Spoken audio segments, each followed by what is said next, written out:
Elijah Merrick walked into the lecture hall expecting a discussion. Instead, he was ambushed with a calculus problem meant to humiliate him. The white professor who challenged him smirked, knowing the cameras were rolling and the equation was unsolvable. But when Elijah picked up the chalk, something happened no one expected.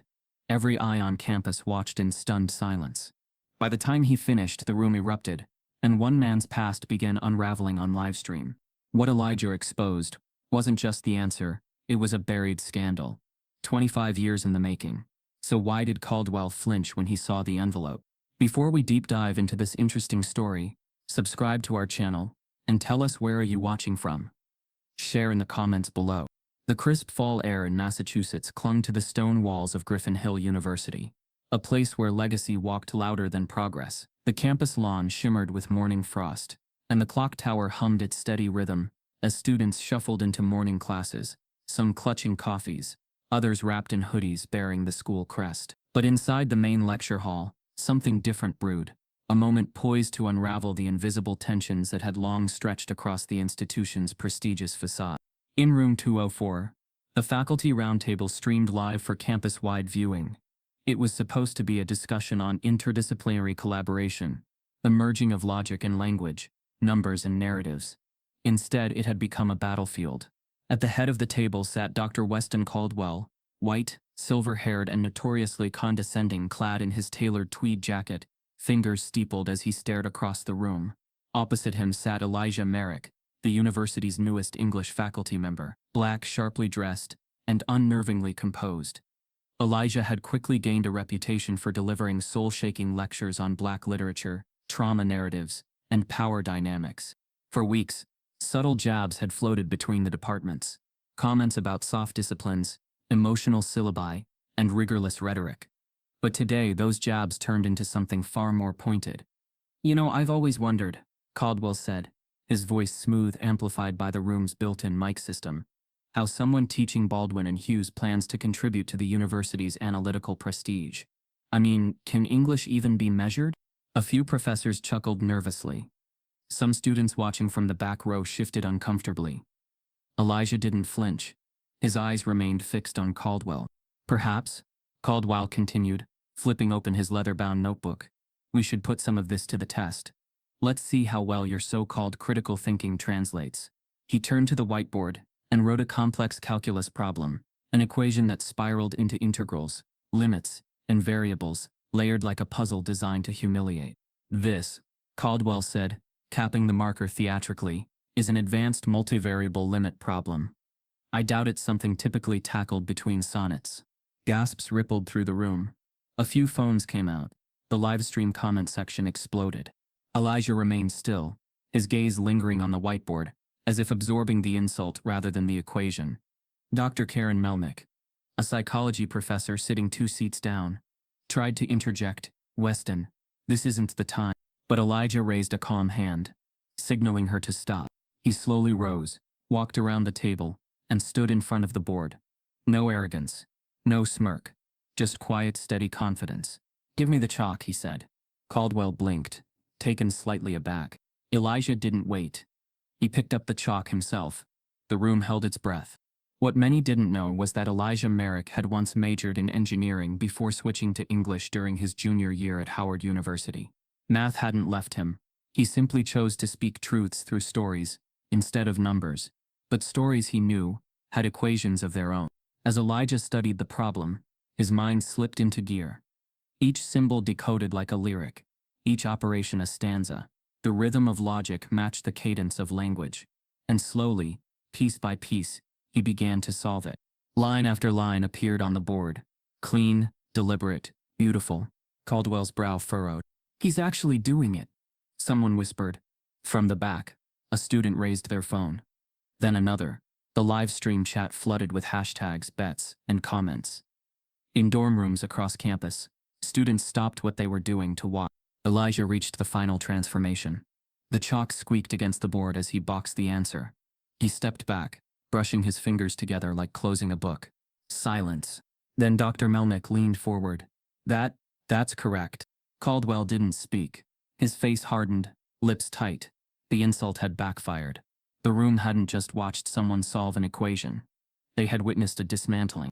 Elijah turned around, eyes sweeping the room. Not smug, not triumphant, just a quiet, resolute defiance. Perhaps, he said, his voice level. Analysis comes in many forms.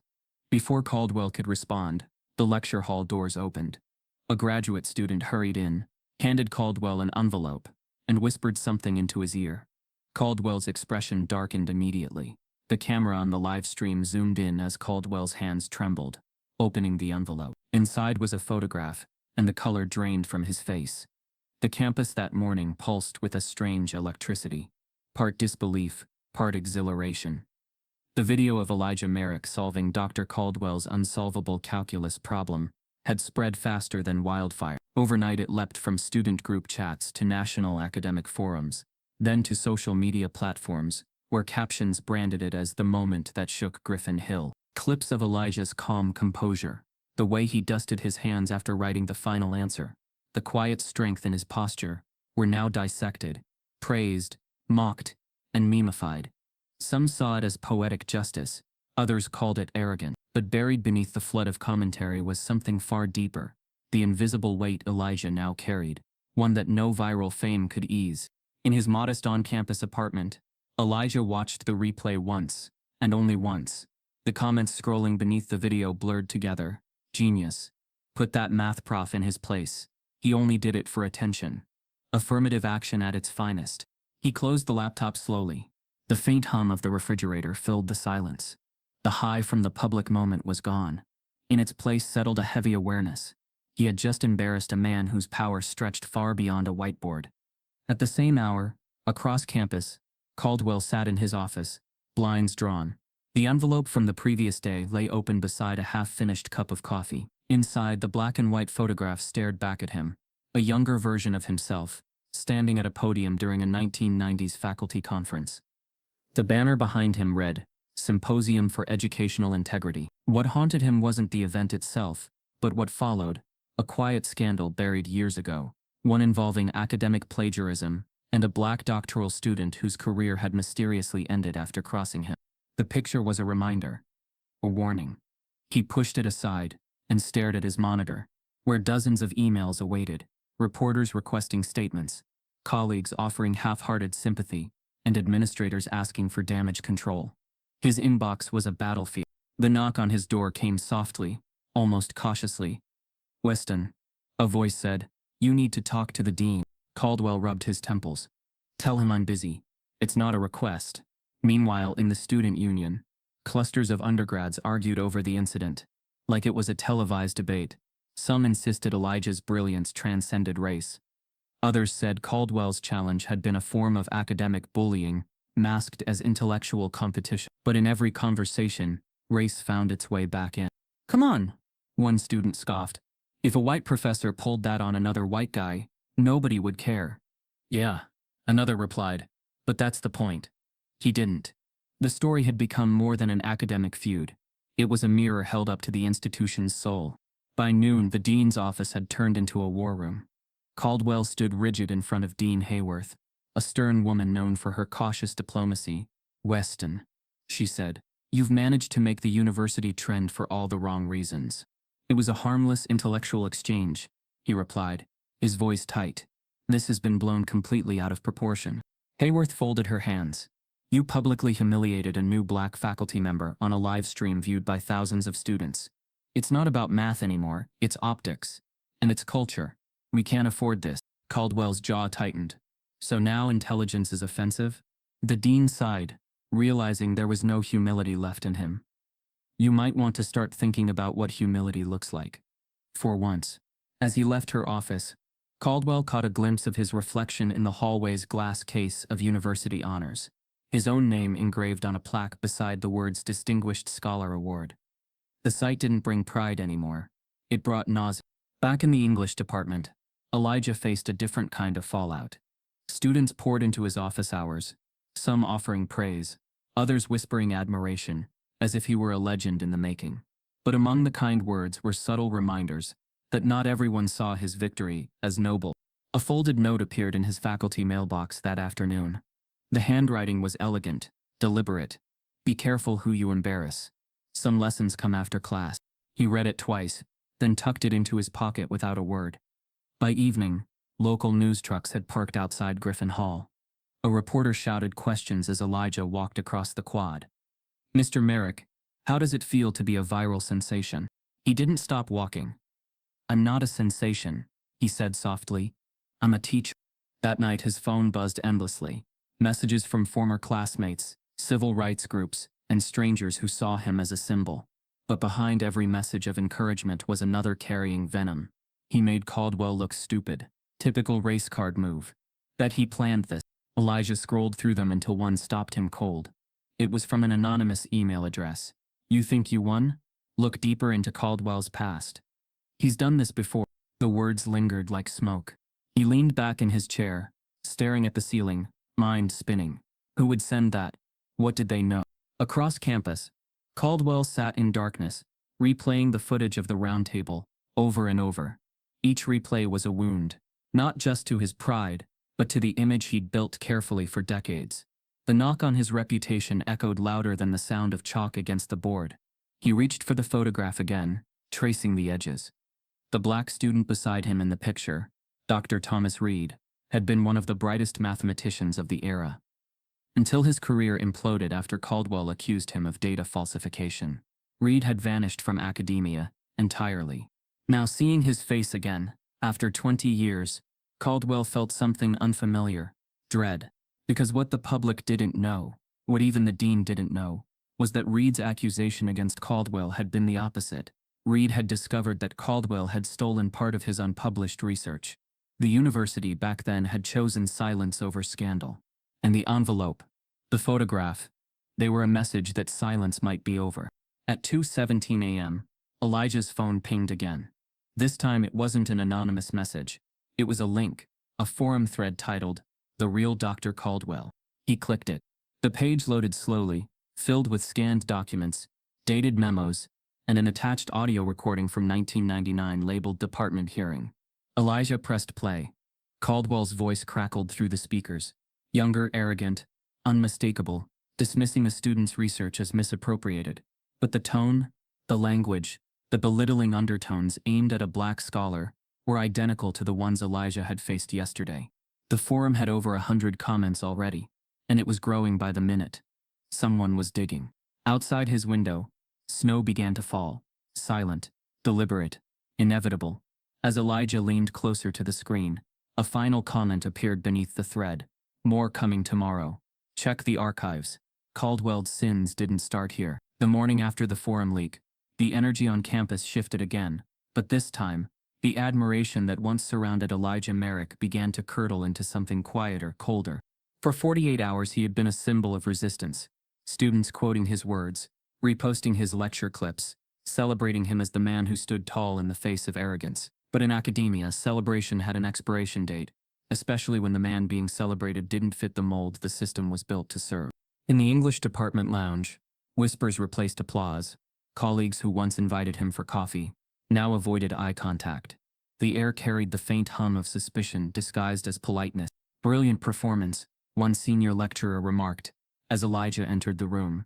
Her smile was professional, her tone laced with something sharp. "Though I do wonder, did someone feed you that problem beforehand?" The question hung in the air like smoke. Elijah's lips parted slightly, but before he could respond, she was already stirring sugar into her tea, as though the accusation were merely a passing thought. Across the table, another professor murmured, "I heard he was an engineering major once. Makes you wonder why he switched. Maybe the numbers didn't work out." Laughter followed, brittle and quick. Elijah set his notebook down, his hands steady but his pulse unsteady. He'd expected jealousy, maybe discomfort, but this was something deeper. This was the institutional reflex of a place that couldn't reconcile his existence with its hierarchy. By midday, the university's official statement went live. A neatly worded press release praised spirited intellectual engagement between departments, while reaffirming the importance of maintaining academic professionalism. It never mentioned Elijah by name, but the subtext was clear. The administration was deflecting, protecting its image. In the student union, the same video that once empowered was now being dissected by talking heads. News commentators debated whether Elijah had embarrassed Caldwell too thoroughly. whether his response had been performative, whether his tone had crossed a line. And through all of it, Elijah's phone stayed silent. Not a single administrator reached out. Not a single colleague asked how he was holding up. That afternoon, his inbox filled with new emails, not from journalists this time, but from faculty committees. They were requests for clarification about his academic background, copies of his transcripts, letters of recommendation, and verification of his degrees were suddenly needed for internal records. He sat at his desk, rereading the requests. His credentials were already in the system. He had submitted them when hired. Yet now, the institution demanded proof again, as though his existence required constant re-authentication. Across campus, in the mathematics department, Caldwell's allies were regrouping. The leaked forum thread had rattled some, but others doubled down, framing him as the victim of a witch hunt. "We're letting a social media mob dictate our standards," one tenured professor said, slamming his fist on the table during a private departmental meeting. "Caldwell's entire career can't be undone by one performance." Another voice added quietly, "Maybe the real question is who's next. If we let this man rewrite the narrative, we're all on trial." Meanwhile, Elijah taught his afternoon literature seminar with his usual poise. He lectured on Toni Morrison's Beloved, drawing connections between historical silencing and modern academic gatekeeping. His students listened more intently than usual, their eyes wide with understanding. Some recorded the lecture, hoping his words wouldn't be lost in the noise. But afterward, as the classroom emptied, one student lingered, a young woman named Naomi Brooks, known for her fierce honesty. "Professor Merrick," she said, hesitating at the door, "they're talking about you in my economics class. Some people are saying you made Caldwell look racist on purpose." Elijah exhaled slowly. "Racism doesn't need permission to reveal itself," he said. Naomi frowned. "They're saying you're dangerous, that you make people uncomfortable." He met her eyes. "Good," he said quietly. "Growth rarely feels comfortable." When she left, he stood by the window for a long time, watching students cross the snowy courtyard. For a moment he wondered how long it would take before admiration turned into avoidance completely. That evening, he received an invitation, though it didn't feel like one. The subject line read, "Faculty Integrity Review, Mandatory Attendance." The meeting was scheduled for Friday, hosted by the Tenure Oversight Committee. No explanation, no context. He closed the email and leaned back in his chair. The soft hum of the radiator filled the room as the truth settled over him. This wasn't about mathematics anymore. It wasn't even about professionalism. It was about control. Down the hall, a few younger professors stopped talking when he passed. Their laughter faded into silence. Elijah had become a test of loyalty. Those who stood near him risked being marked as controversial themselves. Later that night, Dr. Karen Melnick called. "Elijah," she said carefully, "I overheard something at the faculty lounge you should know. They're discussing your hiring process." He frowned. "Discussing what exactly?" "They're saying the department chair expedited it, that you bypassed standard review." "That's not true," he said flatly. "I know it's not," she replied. "But truth isn't what they're chasing right now.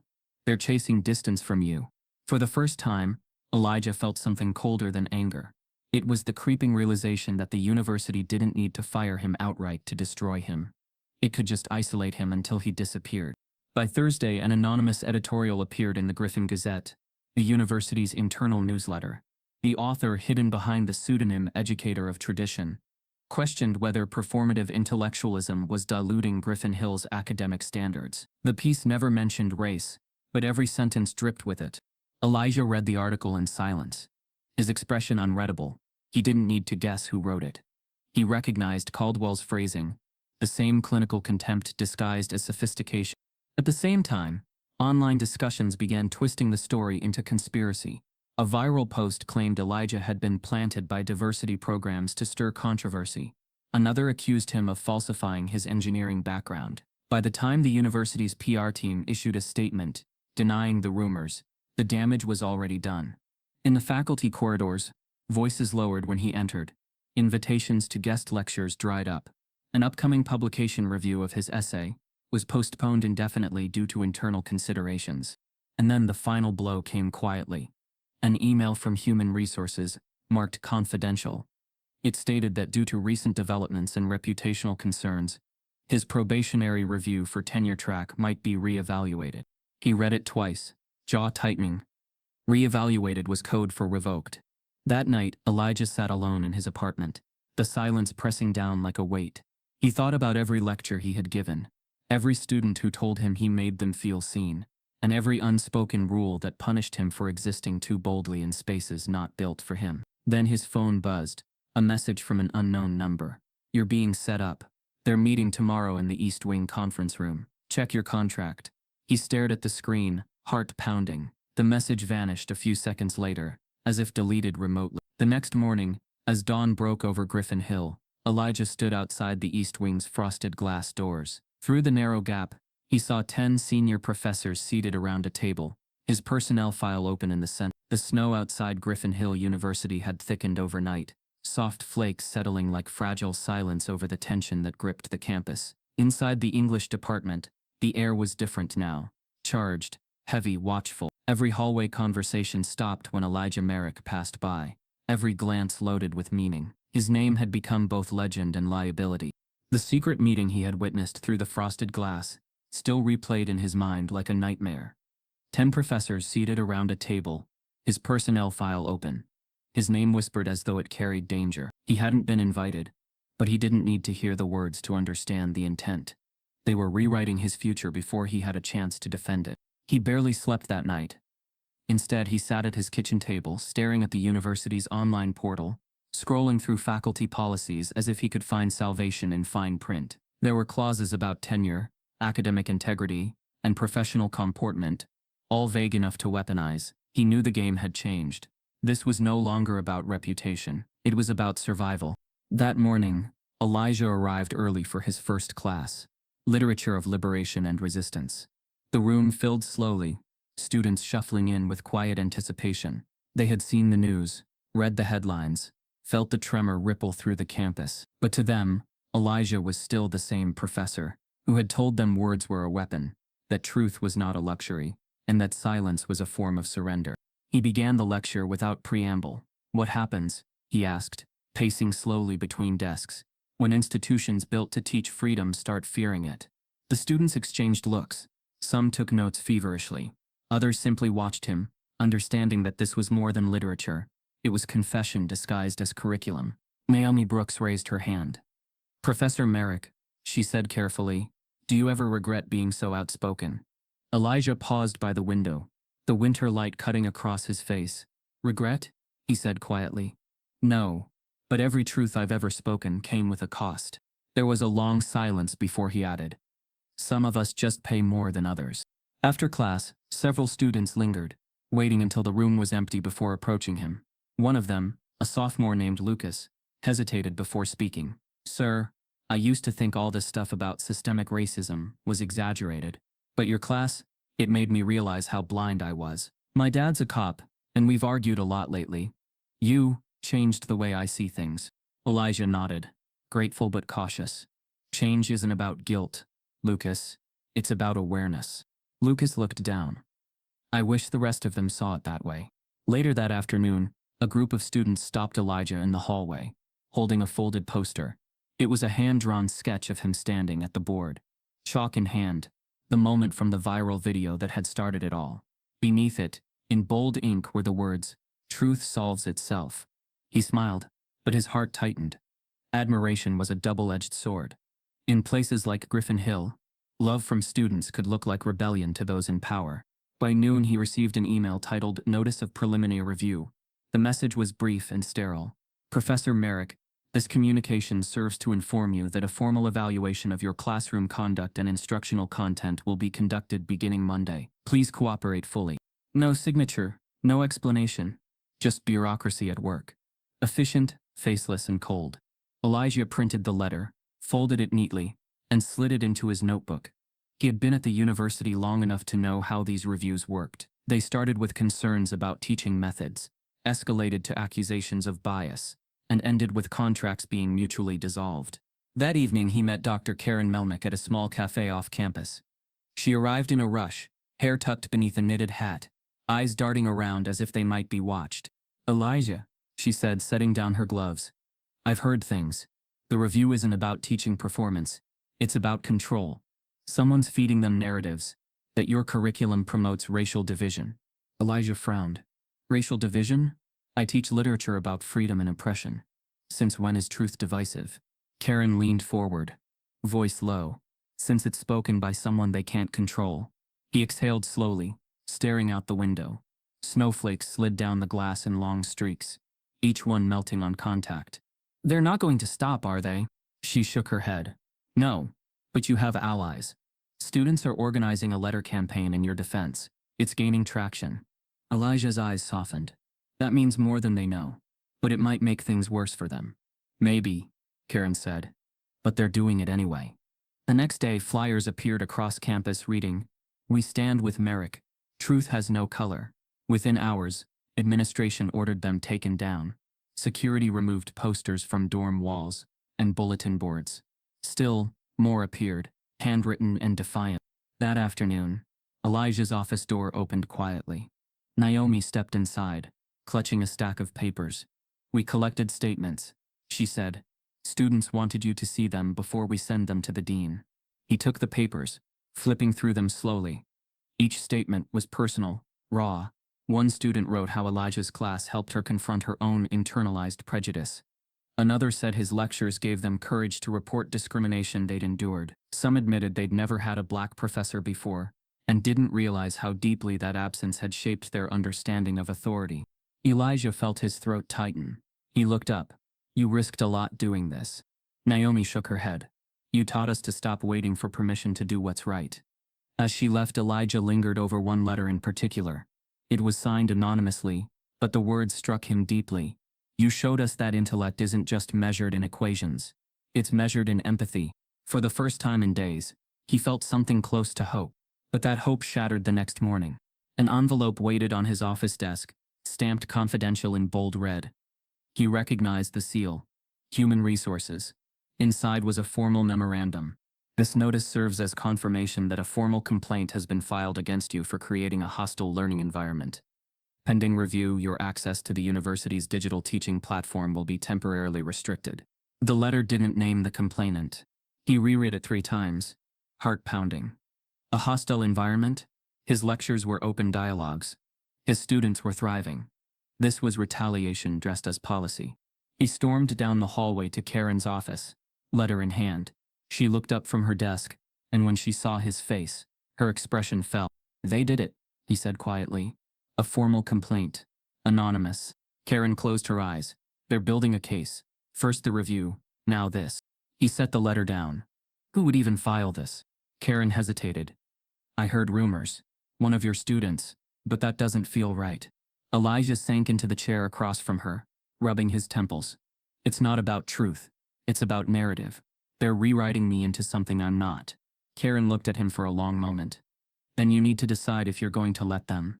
That evening, Elijah stayed late in his office. The halls were quiet. The only sound, the faint hum of the heating vents. He opened his email one last time before leaving, and a new message had arrived from an unknown sender. The subject line read, "About your complaint."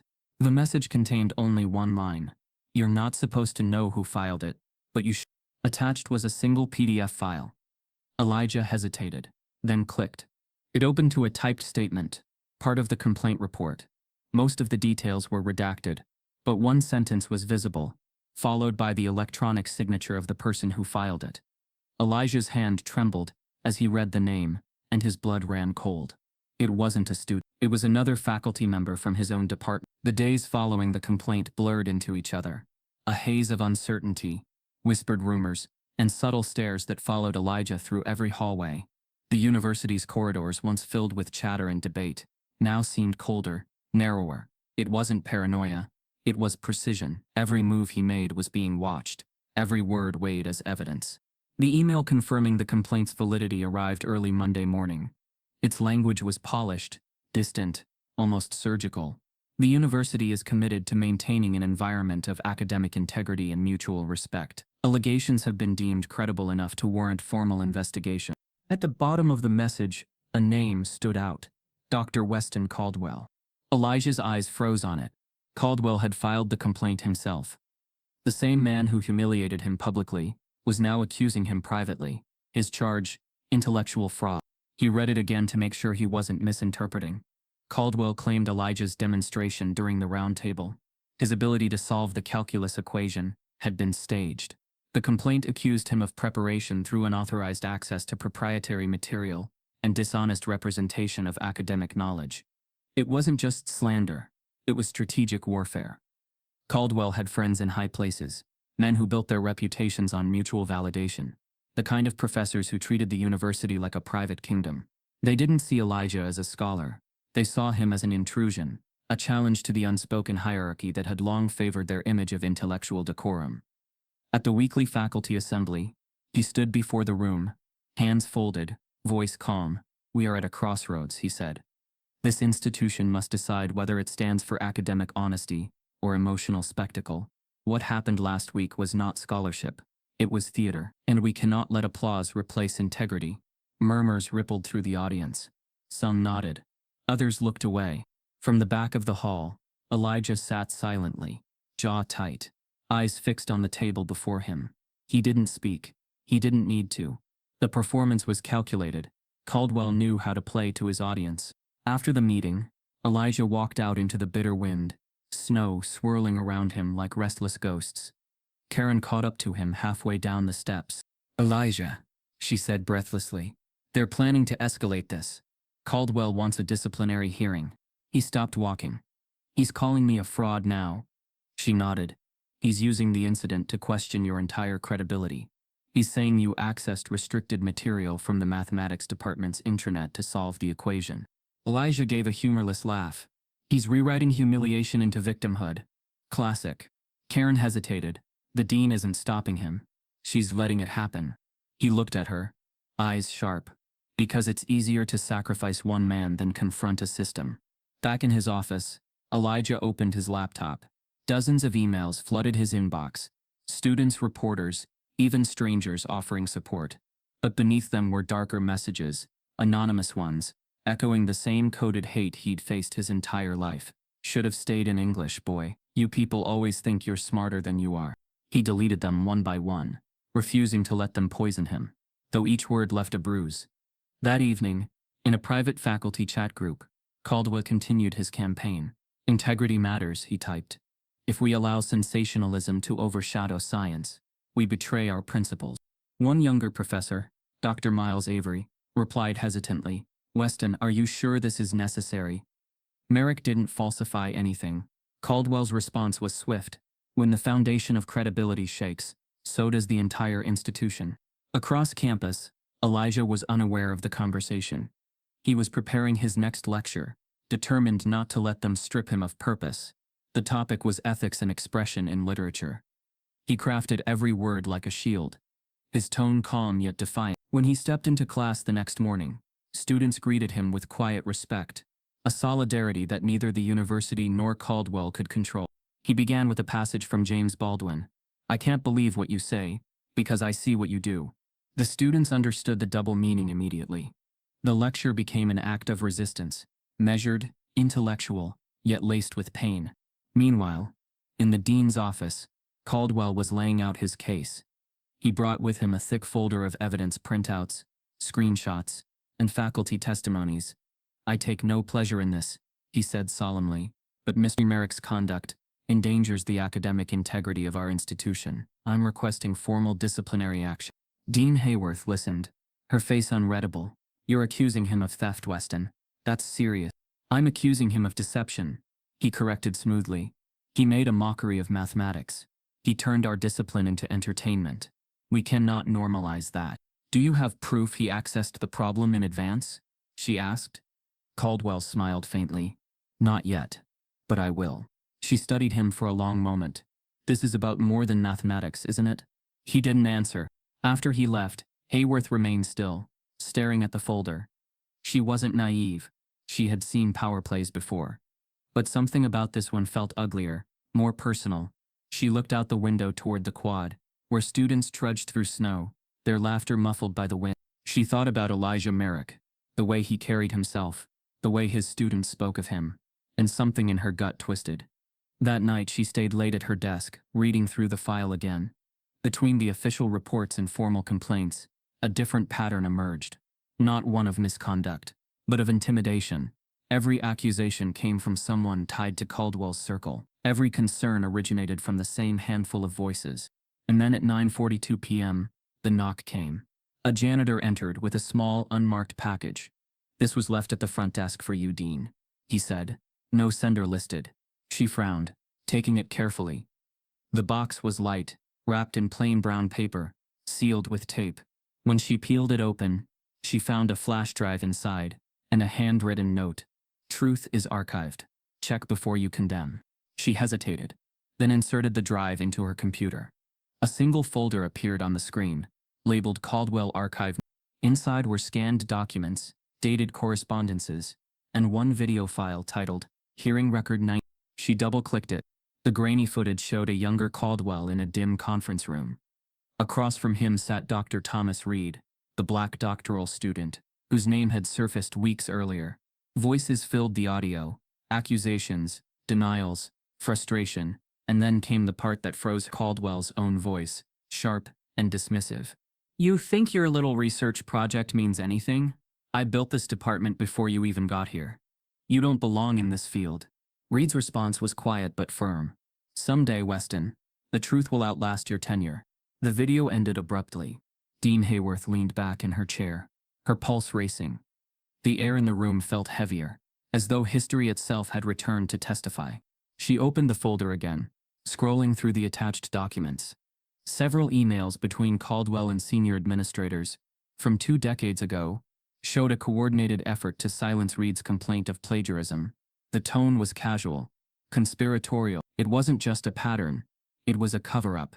Outside, thunder rolled faintly, though no storm had been forecasted. Hayworth stared at the screen, realization settling in. If this evidence was authentic, it wouldn't just vindicate Elijah, it could destroy Caldwell entirely.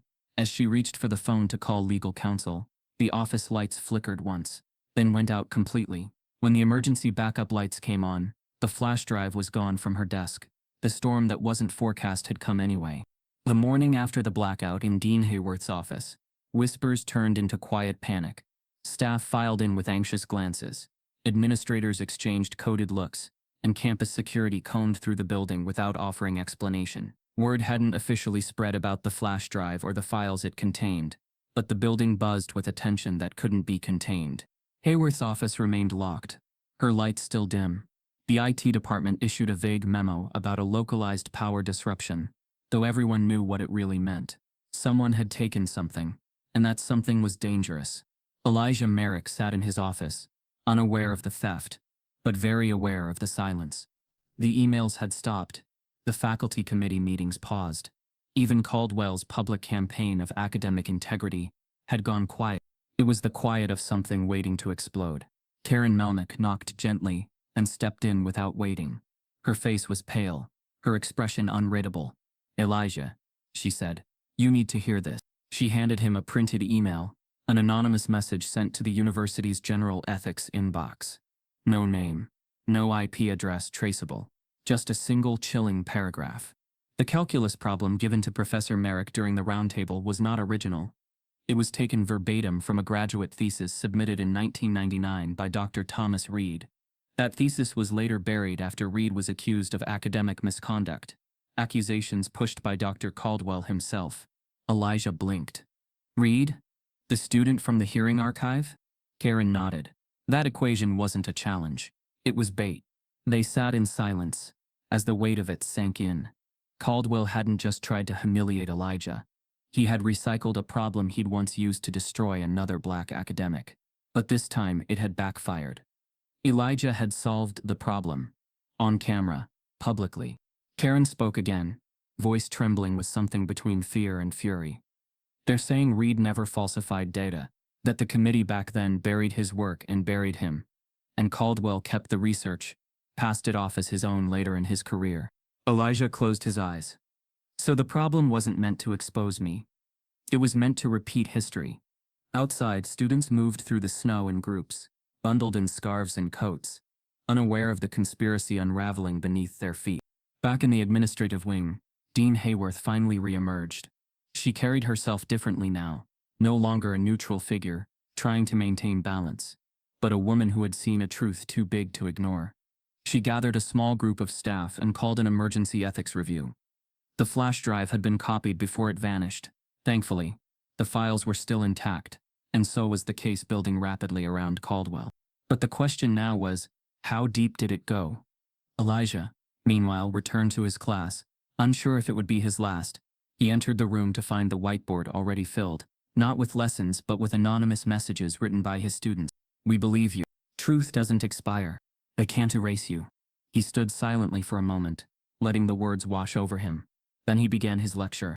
We often think of racism as loud, as obvious, he said. But sometimes it whispers through policies, through procedures, through expectations that shift depending on who stands in front of the board. His students listened in a silence more powerful than applause. At the same time, Hayworth met with university legal counsel. The scanned documents, the audio files, the anonymous letter, they painted a story more damning than anyone had expected. Caldwell hadn't just plagiarized Reed's work. He'd used his influence to erase it from university records, then reintroduced it years later carefully, under his own name. And he would have gotten away with it again, if Elijah hadn't solved it. The question was no longer whether Caldwell was guilty. It was whether the university would finally admit its complicity. That afternoon, Elijah received a letter slipped under his door. No envelope. Just a folded page, typed in courier font. Look deeper into Reed's thesis. The original still exists, but not where you think. A friend. He stared at the message for a long time. Then he reached for his laptop and began searching the digital archives.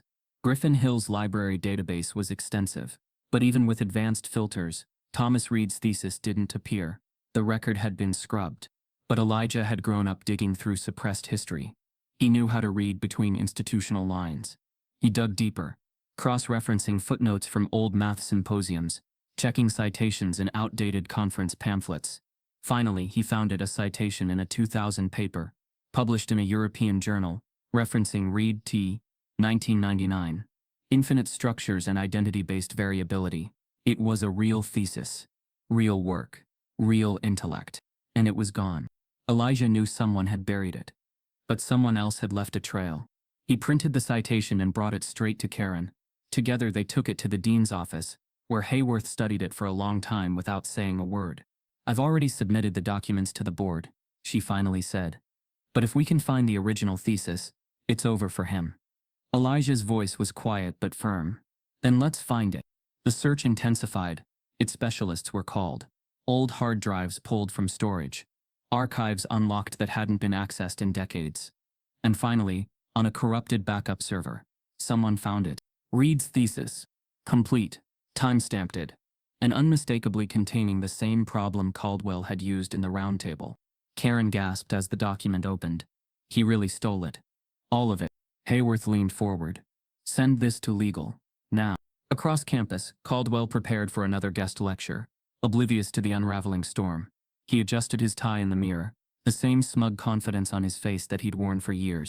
He was about to walk into the lecture hall when his assistant rushed in, pale and breathless. Dr. Caldwell, something just came in for you. She handed him a small envelope. Inside was a single printed page, the first line of Reed's thesis, underlined with a handwritten note at the bottom. We never forget what was taken. Neither does history. Caldwell's hands shook. That same hour, Dean Hayworth received a sealed envelope delivered by courier, no return address. Inside was a stack of glossy printouts, each one detailed with annotations, dates, and headers. The top page read, Confidential Supplemental Evidence of Intellectual Theft and Discriminatory Conduct. She flipped through them emails, meeting transcripts and a photocopy of a letter written by Reed before he left academia. In the margins, he had written in pen, the problem wasn't the math, it was who solved it. Hayworth sat back, heart pounding. As she reached for her phone to notify the board, a notification popped up on her computer. Another anonymous message with a single chilling line. There's more. Caldwell's influence didn't stop with Reed. By midweek, Griffin Hill's pristine reputation began to crack. Not with a thunderous collapse, but with a quiet flood of truth from the very students it claimed to elevate. The revelation about Caldwell's decades-old plagiarism had started a ripple, but what followed was a tidal wave. In lecture halls and dorm lounges, black students began sharing stories. Not through official complaints, but whispered between classes, posted anonymously on forums, and passed hand to hand in printed zines stapled in dorm basements. Each account told of humiliation that felt eerily familiar, and as names were mentioned and timelines compared, a pattern emerged. One name kept repeating, Dr. Weston Caldwell. It wasn't just Elijah who had been targeted. Sophomore biology student Deshaun Turner wrote on his student blog, "In my freshman year, Caldwell challenged me in a Q&A session after a lecture, asking if I could define a concept without making it political. The question had nothing to do with politics. He just didn't like that I referenced race in my environmental science project." Another account came from an alumna, Camille Hartley, now in graduate school. She posted a thread recounting how Caldwell questioned her scholarship eligibility in front of an entire classroom, asking pointedly, "Did your writing sample go through the same review process as everyone else's?" The post garnered over 10,000 likes in 2 hours. Elijah sat in his office reading each one. Story after story came in.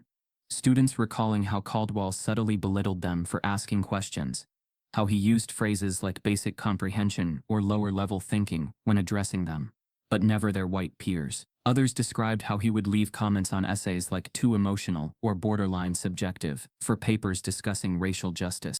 Karen entered the office unannounced. She carried a stack of printed emails. "It's not just the students, Elijah," she said, dropping them on his desk. "I went back through the faculty archives. Look at this." He picked up the first one. A 2011 email from Caldwell to the department chair, discussing a black candidate for a teaching position. While impressive on paper, Caldwell had written, "I worry that this individual might lack the cultural alignment our students respond best to." Elijah clenched his jaw. "Cultural alignment?" Karen nodded grimly. "Code for not white enough." Each email hinted at the same thing.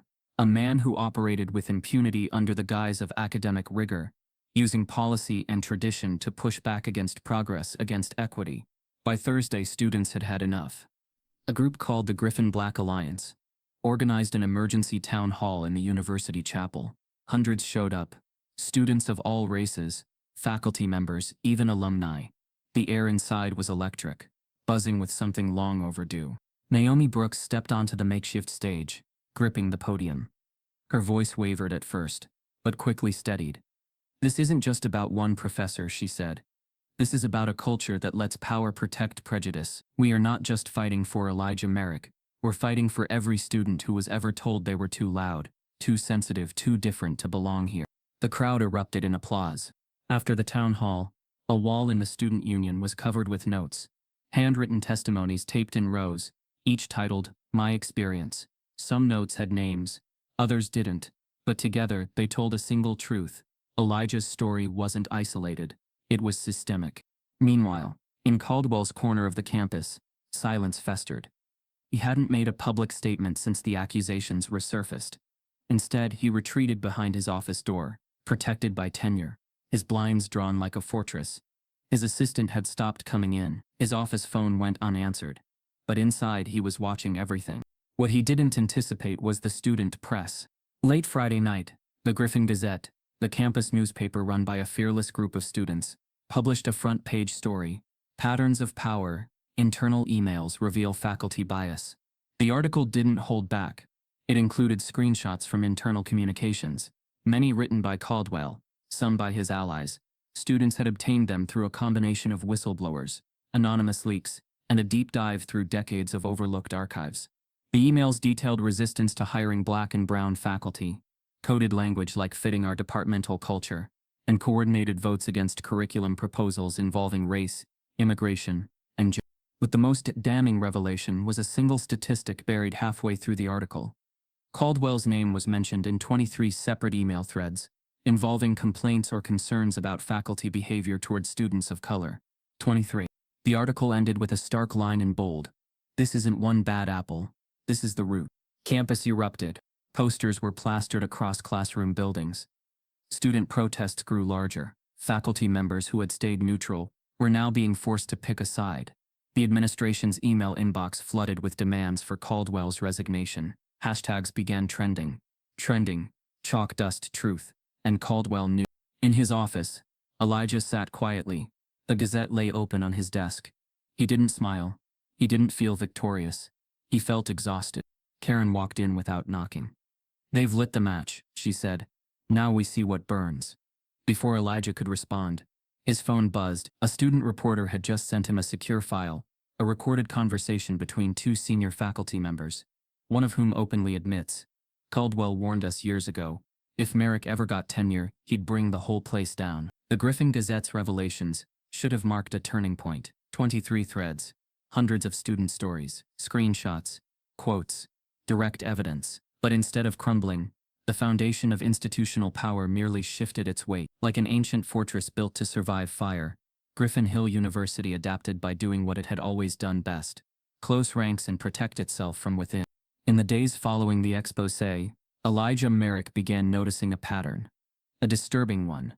Faculty members who had once voiced support for him suddenly grew quiet. The same colleagues who had shared nervous smiles in staff meetings or sent him reassuring texts were now absent. Some stopped attending committee meetings.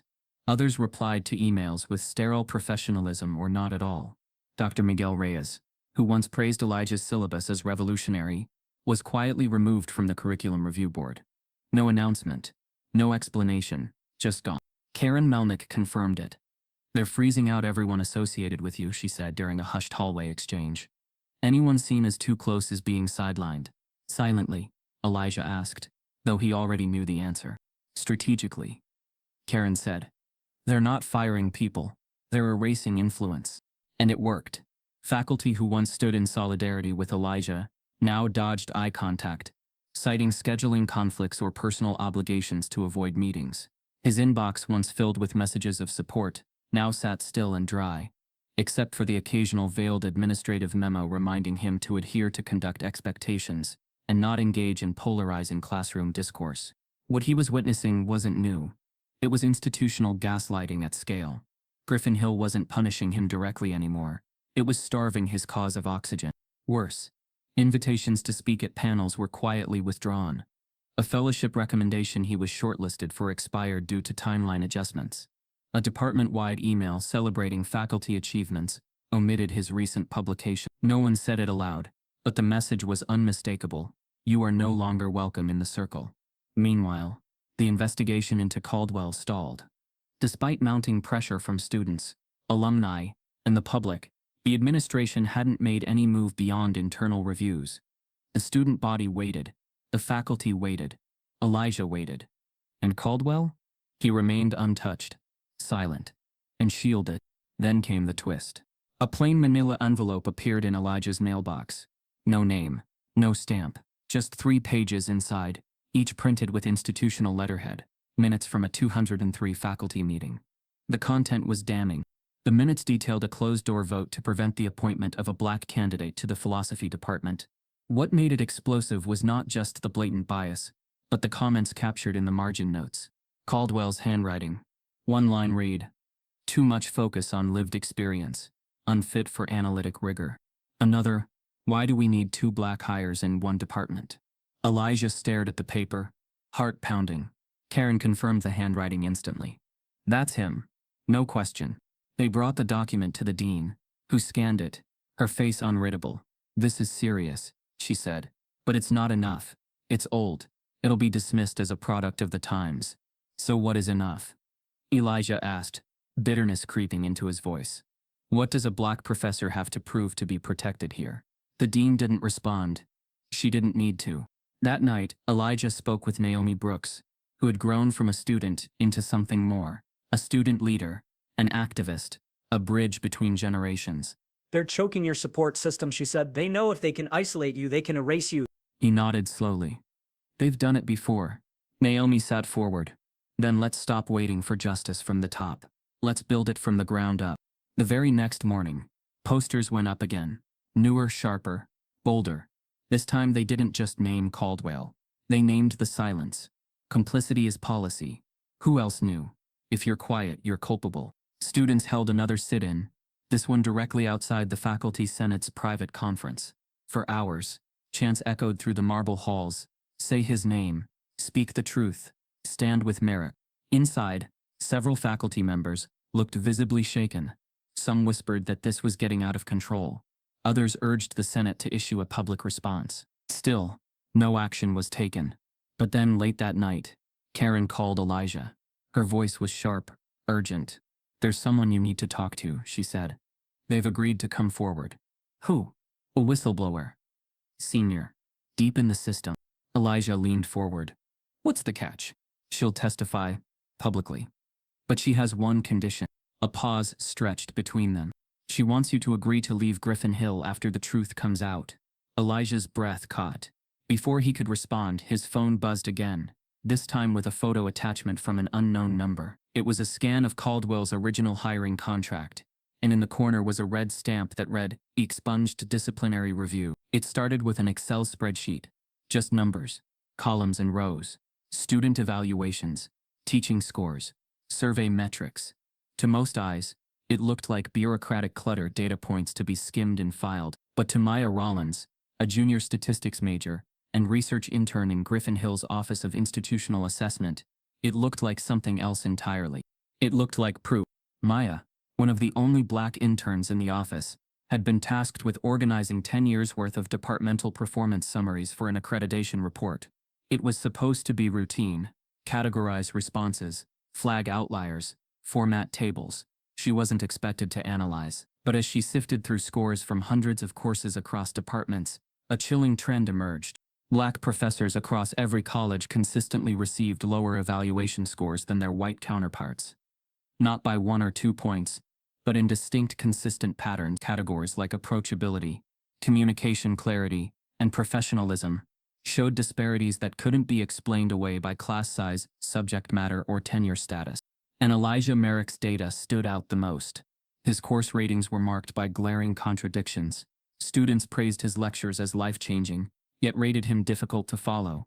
Some lauded him as the most prepared professor on campus, while others claimed he was intimidating. The qualitative comments ranged from admiration to hostility. Words like too intense, aggressive, and agenda-driven appeared with uncomfortable frequency.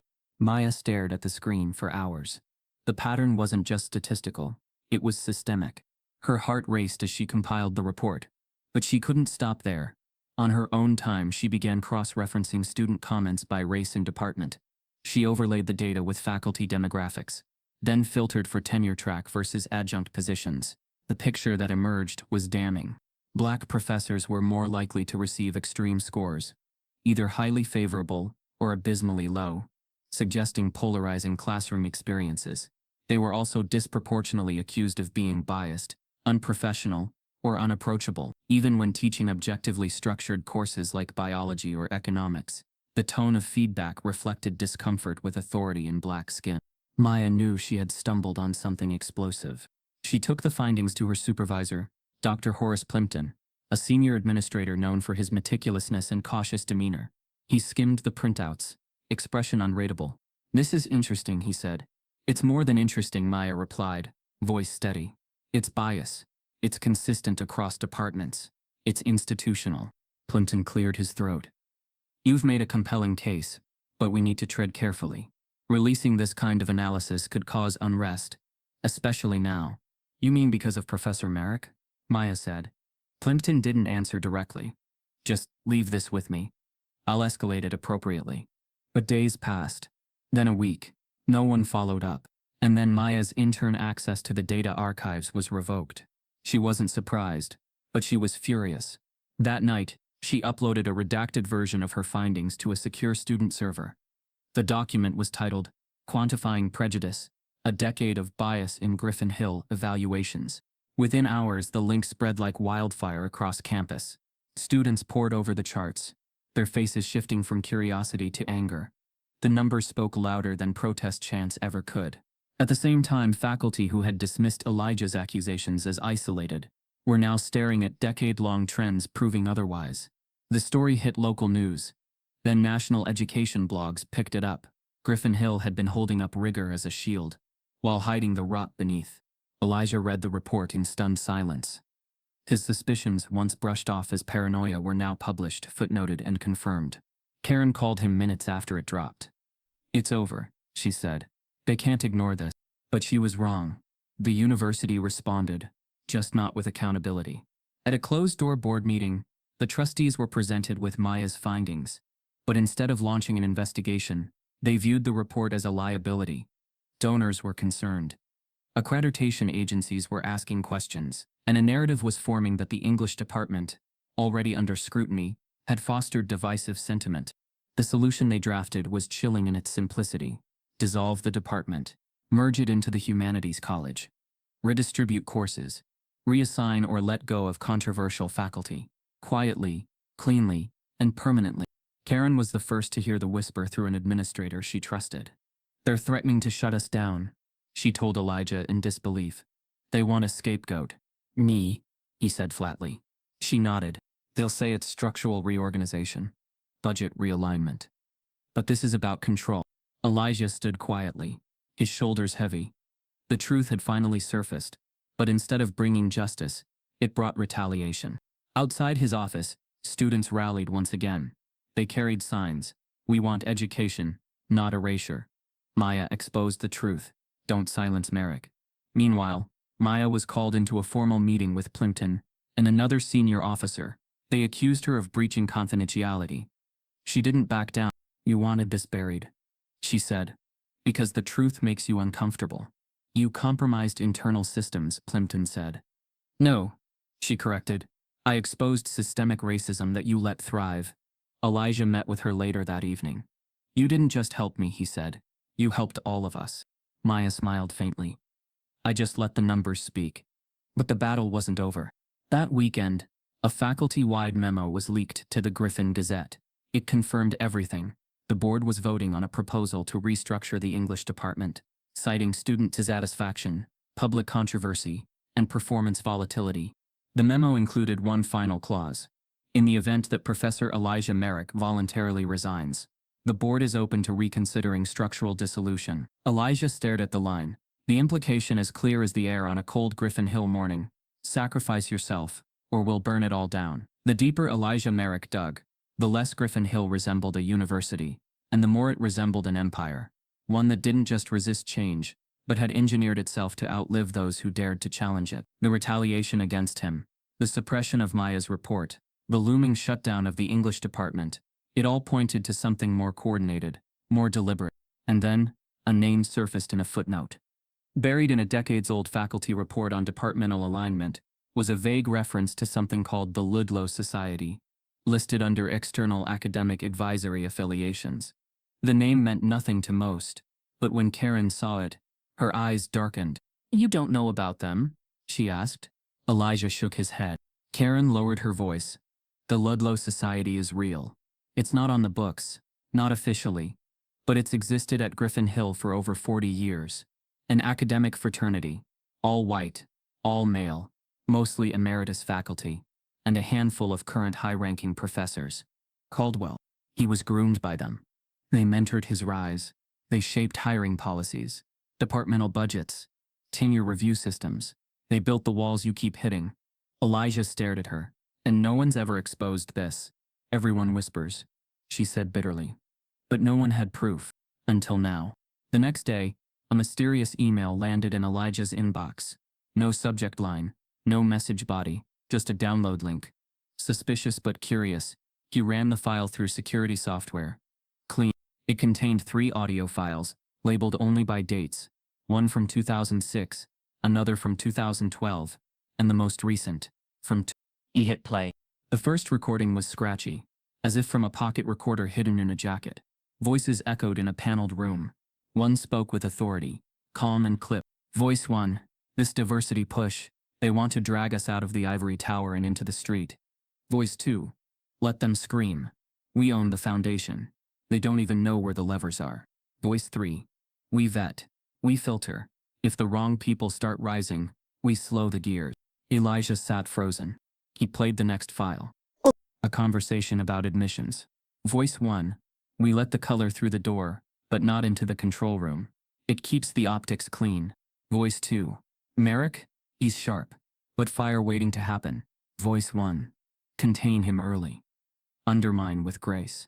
The room spun. These weren't just men chatting about policy.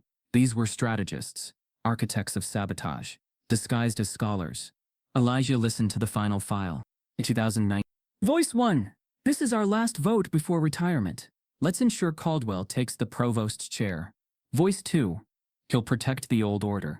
Voice 3, And if Merrick resurfaces, Voice 1 will remind him he doesn't own the chalk.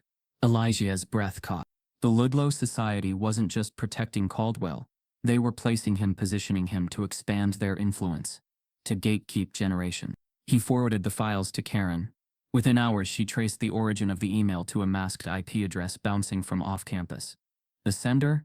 A single word: regret. A former member. Someone on the inside. 2 days later, a package arrived at Karen's office. Inside, transcripts, names, meeting times, donations tied to hiring decisions, travel invoices for advisory retreats. And in the middle of it all, the provost's name. He had attended 3 Ludlow Society gatherings. As far back as 2003, Elijah paced the office while Karen flipped through the pages. This is enough to bring the entire administration down. Or trigger a cover-up, Elijah said. Karen looked up. We need to go public. The risk was immense. But silence had already cost too much. They contacted the Griffin Gazette. The editors, 2 senior journalism students, understood immediately. They encrypted the audio files, validated sources, and began compiling an exposé. Elijah provided context. Karen verified the institutional connections. The story was written in less than 36 hours. Its title: The Secret Society of Scholars, Griffin Hill's Hidden Gatekeepers. It was published at midnight. By morning, the campus was in uproar. The tapes went viral. Transcripts were shared on Twitter. Hashtags exploded. Dan Ludlow exposed. And Provost planted. National outlets picked it up within hours. Faculty across departments called emergency meetings. Students demanded resignations. The provost canceled all public appearances. Caldwell was nowhere to be found. But inside the storm, Elijah stood quiet. Not triumphant. Not safe. But no longer invisible. The administration scrambled. A board emergency session was called. Legal counsel brought in. And behind closed doors, a decision was being drafted that would change Griffin Hill forever. That evening, as Elijah left his office, a campus security guard stopped him quietly and said, "Sir, you've been requested not to return to your classroom tomorrow. The board will be issuing a formal statement at sunrise." The board's decision wasn't delivered by email or memo. It came wrapped in silence, confirmed by absence. Elijah arrived the next morning to find his name scrubbed from the faculty directory. His classroom door, usually open and buzzing with early students, stood shut with a typed sign: "Class canceled until further notice." The campus was quiet, but not with peace. It was the hush before eruption. Students whispered, phones buzzed, and protest signs were passed like secret notes. Inside the administration building, board members met behind glass walls, protected from the unrest they themselves had ignited. Karen found Elijah standing in front of the door, hands in his pockets, unreadable. "They think this ends here," she said. Elijah didn't move. "They erased my name. Not the truth." She stepped closer. "But they've threatened to dissolve the entire department, unless you resign. They're turning your resistance into their narrative." "They want me quiet," he replied, "so they can say they restored balance." A moment passed. Then Karen asked the question that had been looming for days. "Are you going to walk away?" Elijah turned, eyes calm. "Not before my students hear the truth. One last time." That afternoon, news of a final lecture spread like wildfire. Students canceled plans, rushed across campus, packed into the chapel auditorium, anywhere with screens or projectors. The room Elijah reserved could only seat 80, but over 1,000 tuned in via live stream, and national media outlets picked up the buzz. He entered the lecture hall alone. No microphone, no announcements, just chalk and a blackboard, the very tool Caldwell had tried to use to humiliate him weeks earlier. The student stood as he walked in.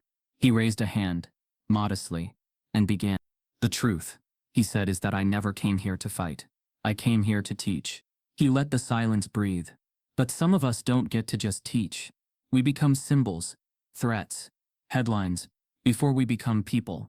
That's the cost of challenging power when your skin is politicized before your thoughts are even spoken. The students leaned in. He continued, "Every institution has 2 walls. The one you can see, and the one you feel. The first is policy. The second is permission. I broke neither, but they made it clear I was never meant to stand at this board." The live stream numbers climbed into the tens of thousands. He told them about Thomas Reed, about the stolen thesis, about Caldwell's society. He showed documents, redacted files, the audio clips. He didn't scream. He didn't preach. He lectured, with clarity and quiet power. And then the moment that made it into every news broadcast that night, he turned to the board and wrote, "Power fears what it cannot control. But truth needs no permission to exist." The room erupted into standing applause, but Elijah didn't wait for it.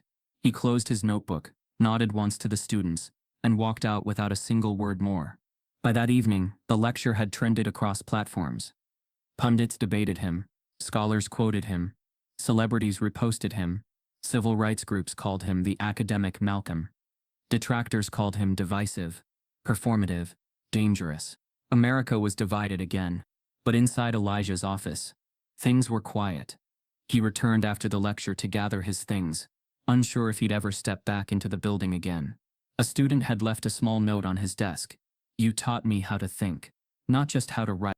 He slipped it into his coat pocket, moved toward the door, and stopped. His mailbox was slightly ajar. Unusual. Inside was a single envelope. No return address. He opened it. The letter was short, typewritten. No signature. "We see you, and we remember where people like you end up. You won't teach anywhere again. We promise." Elijah stood frozen.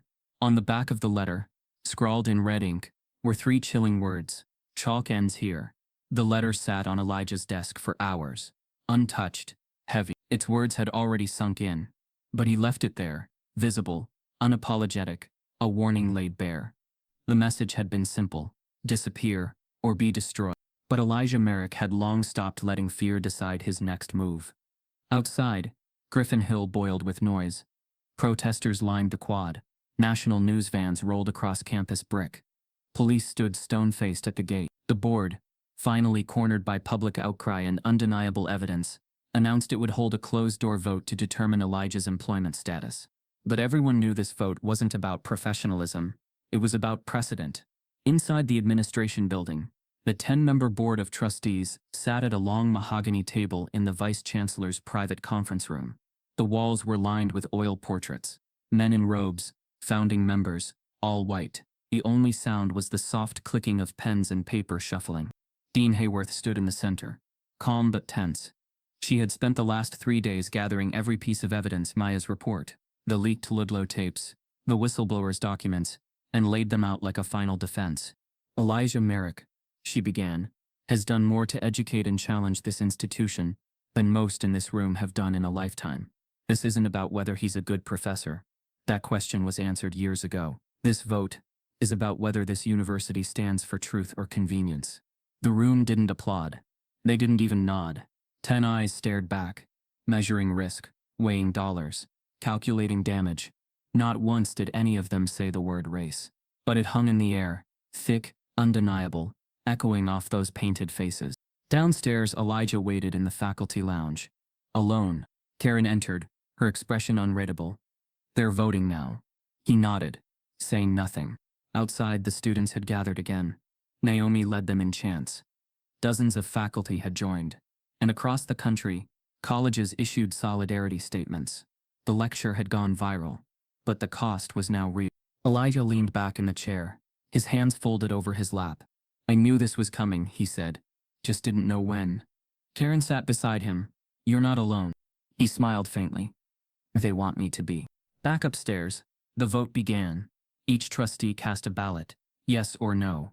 Behind the mahogany door, their decisions weren't about justice. They were about liability, about legacy. Halfway through the count, someone knocked on the door. The provost rose to answer. Annoyed, a legal assistant handed him a sealed envelope, filed this morning. Time sensitive. He opened it slowly, his eyes widened. It was a court-issued legal injunction, filed on behalf of Elijah Merrick. But the name of the filer stopped everyone cold. Thomas Reed. Gasps rippled across the room. The provost paled. He read aloud, "This court order demands an immediate halt to all employment decisions regarding Professor Elijah Merrick, pending federal investigation into historical academic discrimination, evidence suppression and retaliation based on ongoing complaints originally filed by Dr. Thomas Reed." Dean Hayworth stepped forward. "He's alive?" "Not just alive," the provost said, voice thin. "He's testifying." The board was stunned. The vote was paused. Phones rang. Legal counsel rushed in. Downstairs, Karen's phone buzzed. She looked at Elijah. "It's Reed," she whispered. "He's stepping out of the shadows." Elijah blinked, stunned. "After all these years?" Karen nodded. "He never stopped watching." Outside the building, a new chant began. Reed remembers. Merrick resists. As the sun began to set over Griffin Hill, the university's front gates swung open, and a black SUV pulled in. Inside was a man no one had seen on this campus in 25 years. Dr. Thomas Reed had come home. The protest that began as whispers outside the lecture halls had become something else entirely, an uprising. By the morning after Dr. Thomas Reed's injunction halted Elijah Merrick's termination, Griffin Hill University no longer resembled itself.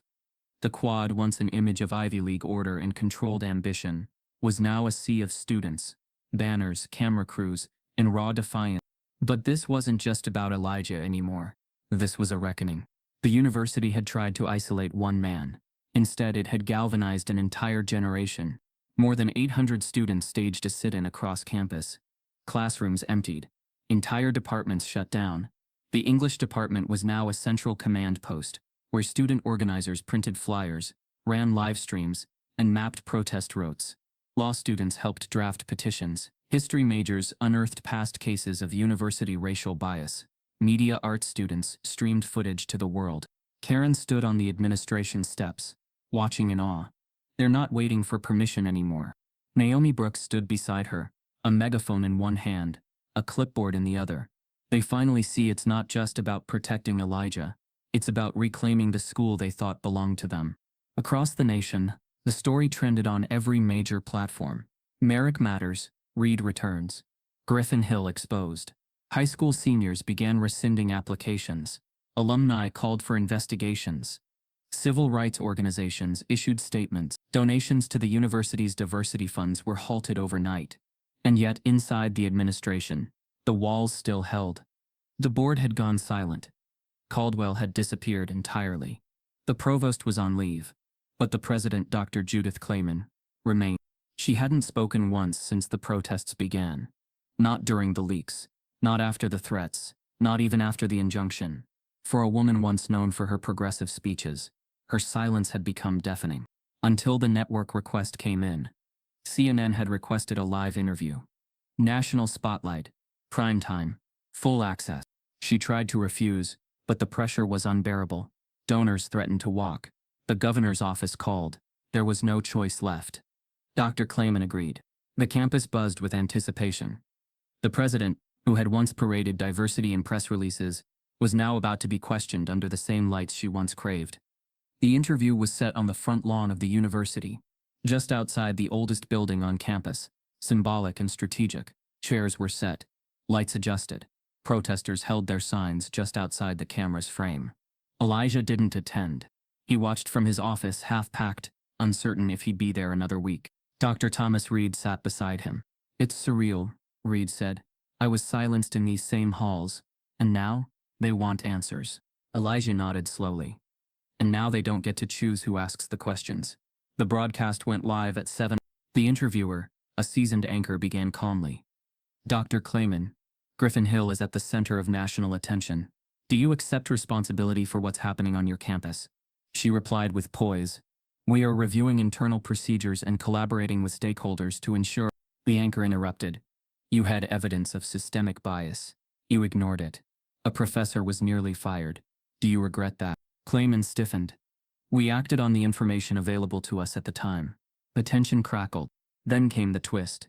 At the end of the segment, the anchor turned slightly, checking her earpiece. "We've just received a surprise question submitted live from viewers," she said. Clayman raised an eyebrow. "Go ahead." The anchor continued.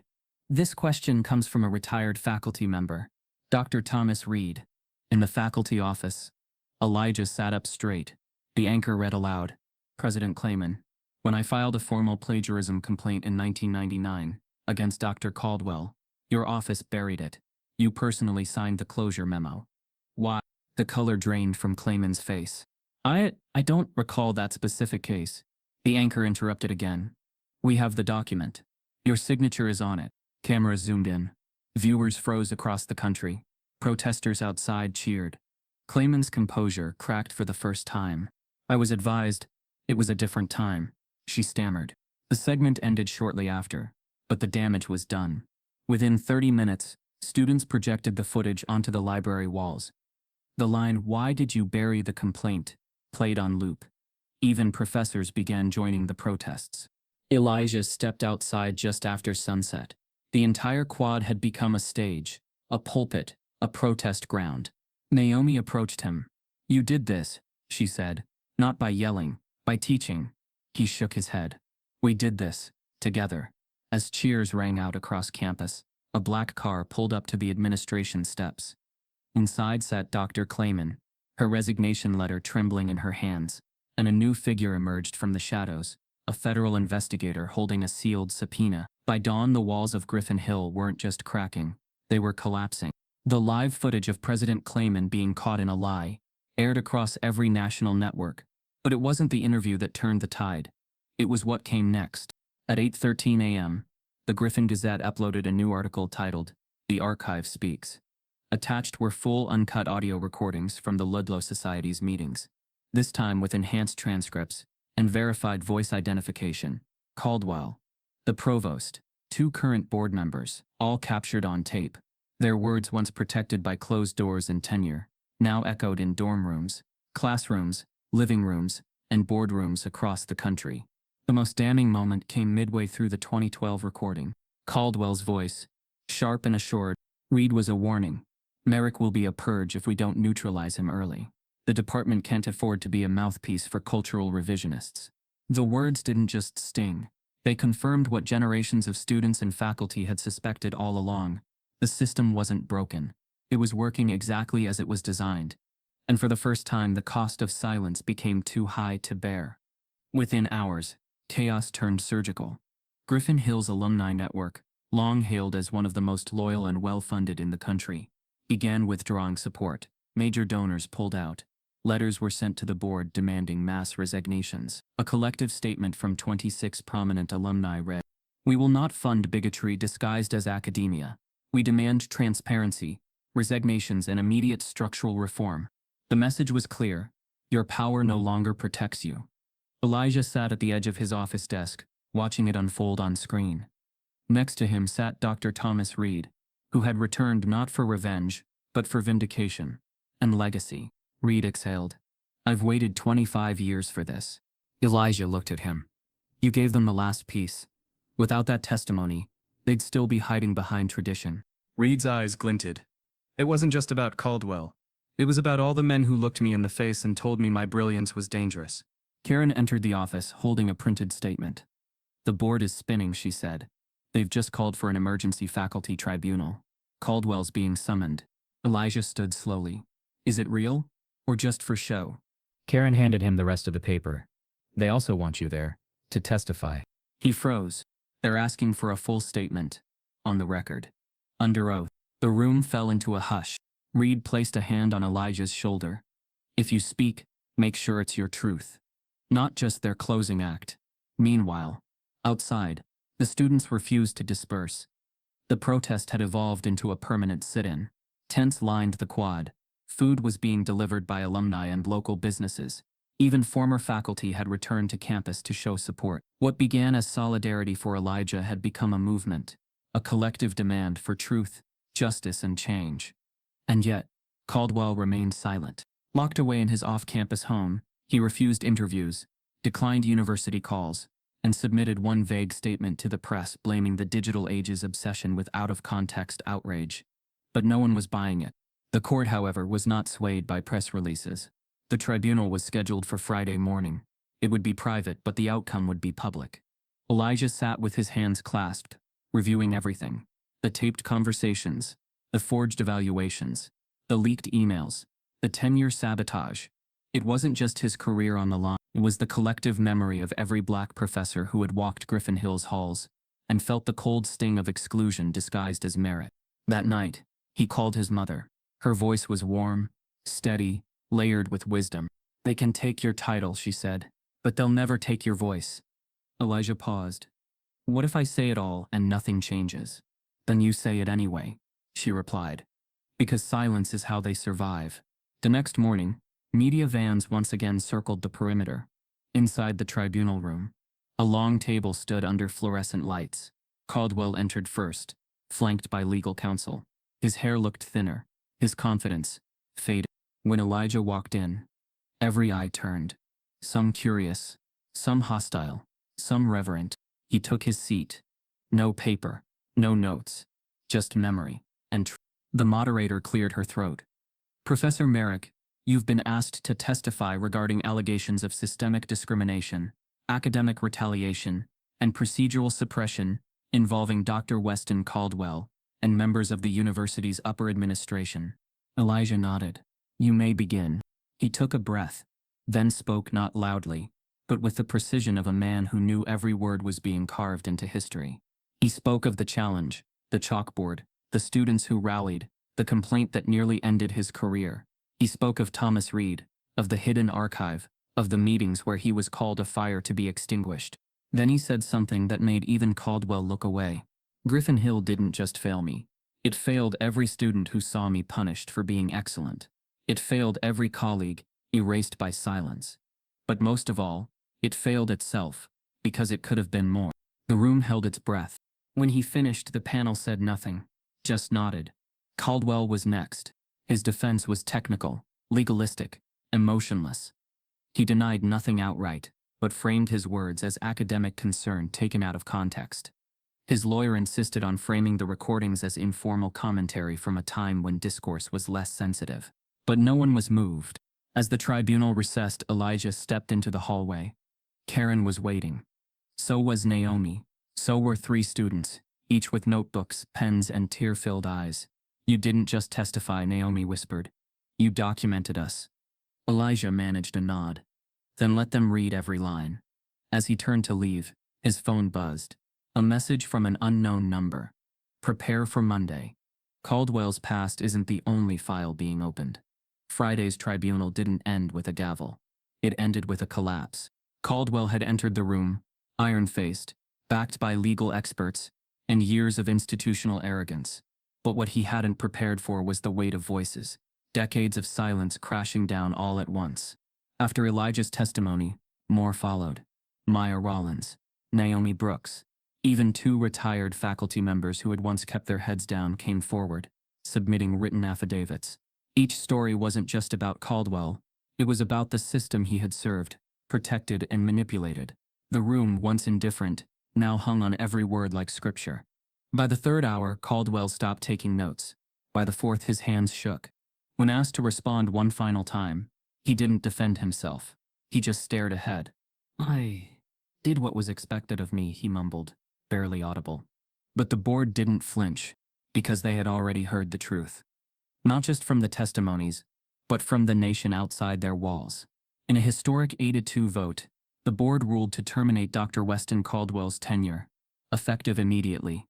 He left the room in silence.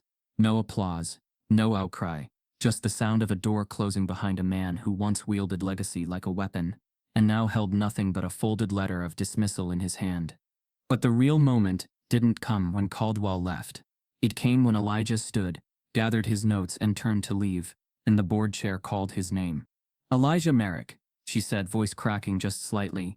We would like to formally offer you the position of interim chair of the Department of English. The room went silent. Karen, in the back, blinked. Naomi's mouth fell open. Elijah looked at them, then looked back at the board. Why now? He asked. Because leadership doesn't always come from legacy. The chair replied. Sometimes it rises from resistance. He didn't answer right away. He just nodded, slowly, once, and walked out. Outside, a crowd had gathered.